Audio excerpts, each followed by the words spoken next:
So, hello, my friends. As we work our way into this increasing period of chaos and uncertainty and disintegration almost of the world that we find that we've grown up in, the world that we found so familiar. The The question asked, certainly comes up regularly if you think about this stuff. Where in the world is this going? What is this about? And we've talked about that in the past. Different kind of scenarios, different ways that it might play out. That it's based upon, the expansion of awareness, the uh, call it what you'd like, awakening or a new jump in evolution or whatever in a useful way that kind of colors or paints the larger kind of picture of what we think. It's the kind of the strategic kind of perspective of what we think this is doing and where we're going and what the possibilities might be. But on a day-to-day basis, you sit here and you watch the extraordinary and dysfunctional and stupid and counterproductive kind of things that happen. We're watching these different wars that are going on different places, and people are killing each other, and families and kids and everything are getting blown up. And you say, what in the world? How does that contribute to the evolution of humanity? I mean, it seems kind of counterproductive, antithetical, in really, really structural kind of terms. What is this happening? Is this toward the end of the game? What are the strategy? Who's doing what to whom for what reasons right now? And what that seems like to me increasingly is that this is an extraordinary and huge kind of, if you will, a power play. This is a struggle that's going on, and we're near the end of this major kind of cosmic kind of struggle. And that you've got forces at play who are kind of doing everything that they can to win the game in whatever terms that you win this game. But in any case, we commonly, talk about them as the good guys and the bad guys, or the white hats and the black hats, or whatever, those kinds of ways. And so everybody knows what I'm talking about here. But what what's the kind of objective, the tactical, the near term kind of objective of all of what's trying going on here? Well, there's a number of possibilities or likelihood. Right? One of them is that you're trying to keep as much fear and pain and death and so on going as possible, because it generates a lot of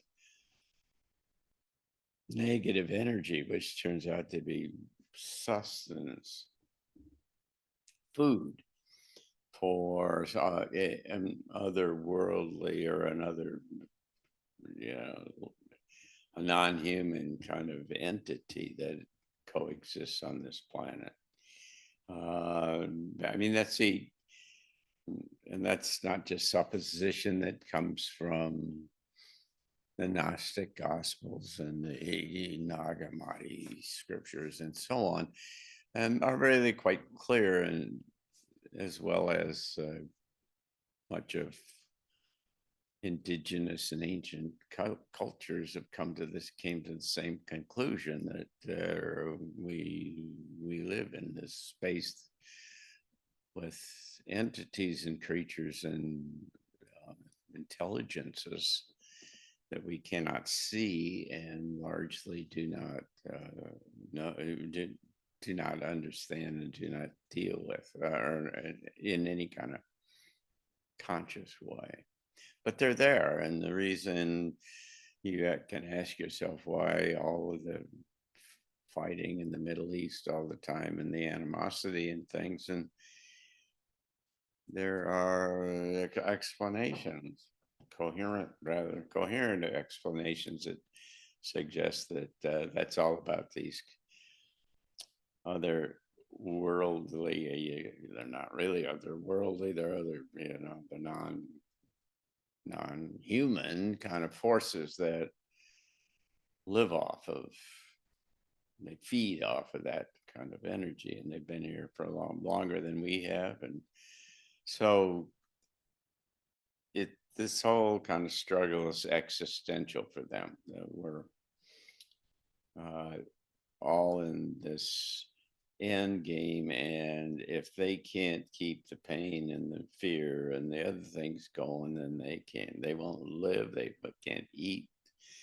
They can't sustain themselves. And people like David Wilcox say that if you get one day when everybody was happy, when some event of substance, of major substance, made everyone kind of joyful and happy, it would immediately kill all of these other entities because they wouldn't have any food for a day and they'd all die. So anyway, that's in play, and it's really quite active. And you can, if you buy that, you can understand, or at least justify, make some sense out of all the irrationality and the lack of integrity and everything that's part of the game that's getting played on this planet.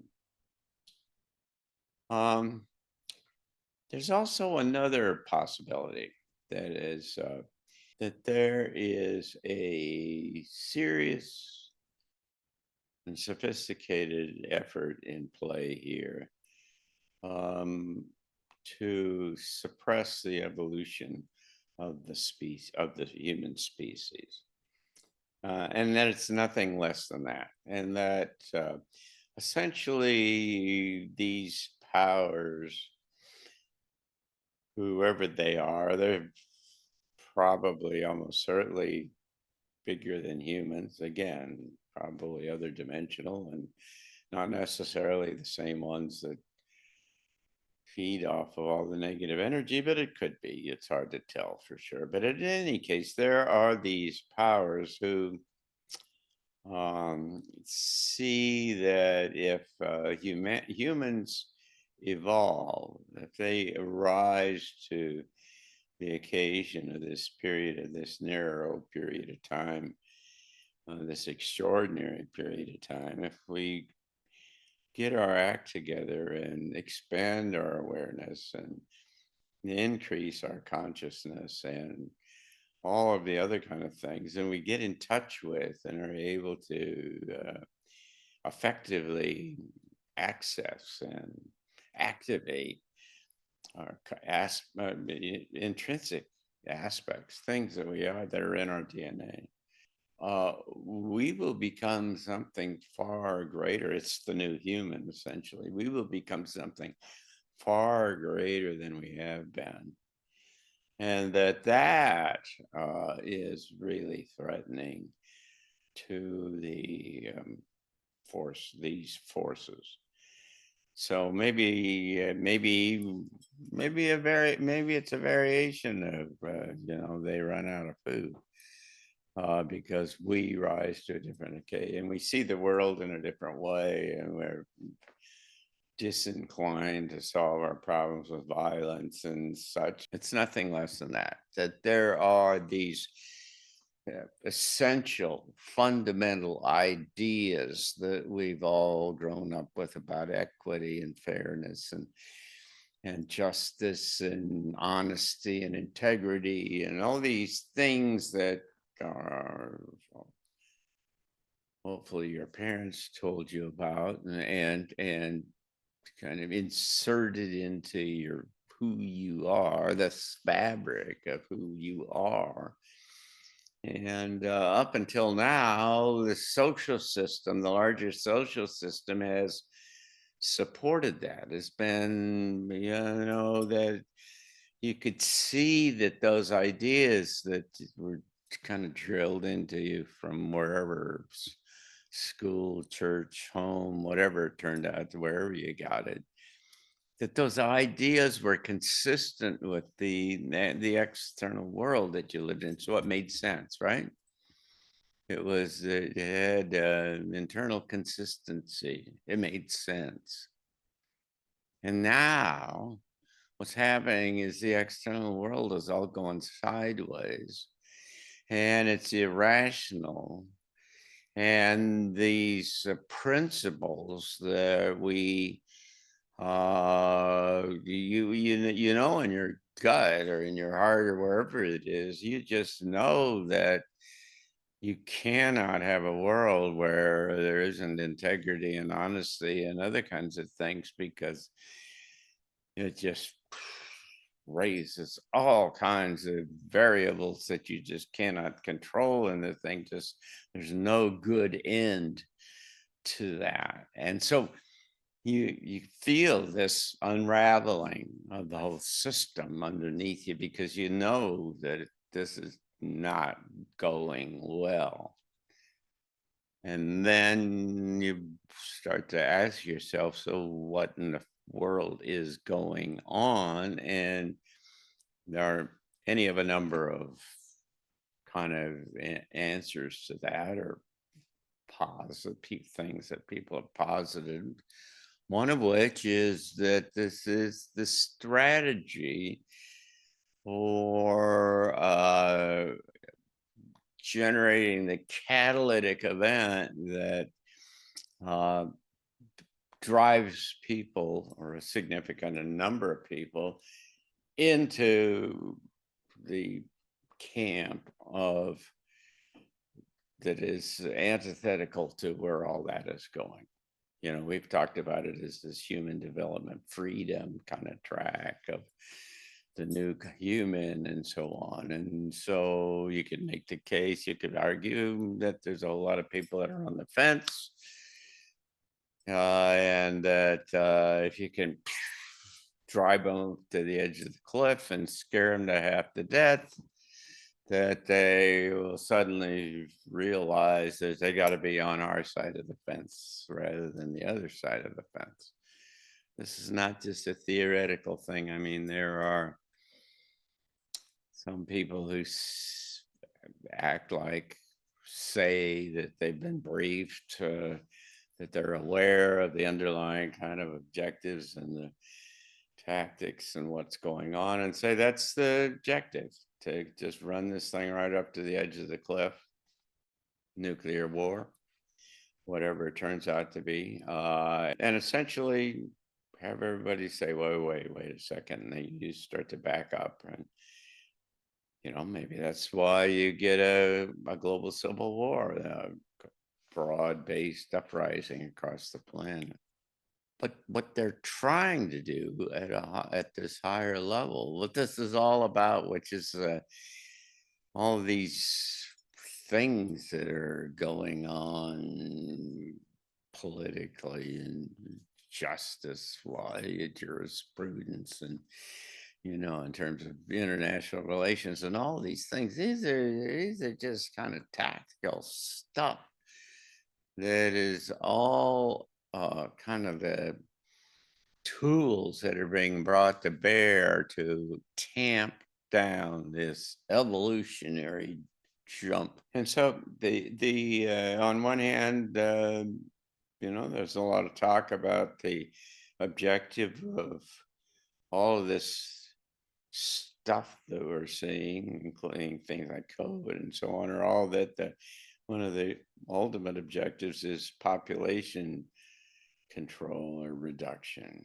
Well, that's one of the things. I mean, if you can get rid of a whole lot of people, maybe, I don't know, maybe that accomplishes what your goal is in some way if you are on the other side of this equation. I am just coming to the conclusion that if you want to understand at a big kind of transcendent level what is happening here, this is a struggle for the evolution of the species. This is about whether we whether we literally can become the new human, or probably more like if a critical mass of people, of humans, become the new human, make the transition over. Because once you get over a certain threshold, then you own it. This is very clearly, it's got some kind of underlying kind of physics or math to it that says that there is a threshold, and when a critical mass, whatever it is, and it isn't very large, it's, you know, many sources suggest it's something less than 2%. But if you get, and I've had people that said it's 144,000 or 65,000, whatever. I don't know. It's a relatively small number, but if they can keep that from happening, if they can keep it at, say, 135,000 instead of 144, whatever it is, then what you have is perhaps a chance to suppress the evolutionary jump that's supposed to happen at this time.